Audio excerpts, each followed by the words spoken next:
So in this chapter, we're getting a full explanation on exactly what Izuku's new quirk Fa-Jin is. Before, we could only really go off of visual clues and what its name was, because that's all we really had at the time. But before I break it down, let me explain the sequence. So at the end of the previous chapter, Lady Nagant decided to shoot at Overhaul as a way to distract Izuku, who at that point used his new technique, pinpoint focus, to launch himself at her, using Black Whip as a grappling hook slingshot kind of thing. But once Nagant shot at Overhaul, Izuku decided to change his trajectory using Black Whip once again, but at the same time this is creating crazy centrifugal force, and we'll get into that because it's playing into Izuku's new moveset here. But now he's swinging around to come and save Overhaul, and that's where we're getting the explanation of what Fa-Jin exactly is. So apparently by repeating regular motions, he can store and release kinetic energy. That's it. That's straight up the definition of Izuku's Fa-Jin quirk. And in this sequence, apparently he's building up the kinetic energy in his legs, which will later allow him to do a pretty epic move. But continuing this exact sequence here, he says, while she's shooting at me, I'm going to try to bend and stretch my legs in order to protect my body. Then he says, one for all, 45%, plus centrifugal force, what we were just talking about, how he's using Black Whip to swing around the building and alter his trajectory towards Overhaul. Everybody from our generation knows about this move. I'll mimic All Might's form and become faster than her bullets. And we see him mid-flight go out into a T pose. I suppose this is to assert his dominance over the bullet and Overhaul. And before the bullet hits Overhaul, he makes it there and knocks him out of the way, saving him. And he calls this Pseudo 100%. And I'm assuming he's calling this it because it's not him literally using 100% of one for all, but he can kind of replicate a force similar to that by using 45% of one for all along with Fa-Jin, along with the centrifugal force created in this whole movement. So it's kind of like he's performing an action that would require 100% of one for all, but instead by combining all of these abilities, he's replicating a force similar to that without having to put the tax on his body from actually using literally 100% of one for all. Now also when he says he's mimicking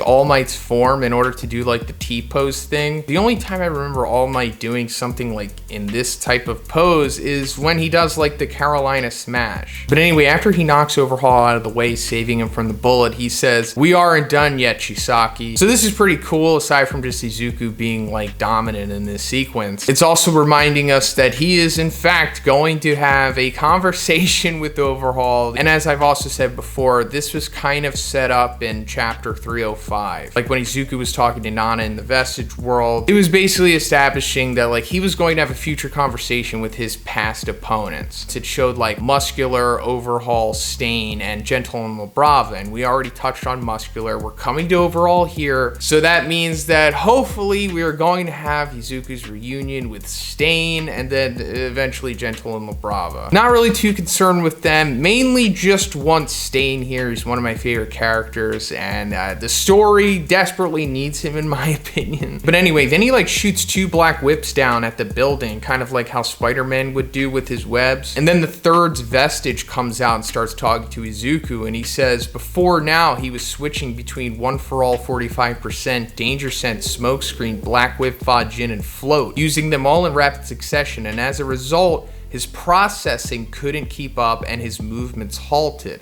Having realized this from his previous attack, he's now restricting himself to only one for all Black Whip Fa-Jin. And he's still got another leg's worth of Fa-Jin. And I like this sequence because it's pulling Izuku back just a little bit, which I think is very necessary. We're all aware right now that he is incredibly powerful, almost too powerful. And that's actually the reason why a lot of people have gripes with the current arc of the series. But him using all of his quirks at once should have a drawback to him in some way. Especially now that we're moving past the whole drawback of his body not being able to use at a certain amount of one for all, since it was established that his body is now acclimated to it, and now 45 is the new 10%. He needs to have more restrictions to him, so him not being able to use all of the quirks at once is fitting and necessary. And also we need to, build up to that. He will eventually get to the point of where he is essentially the god of the My Hero world, but that time is not right now. But also the other thing mentioned about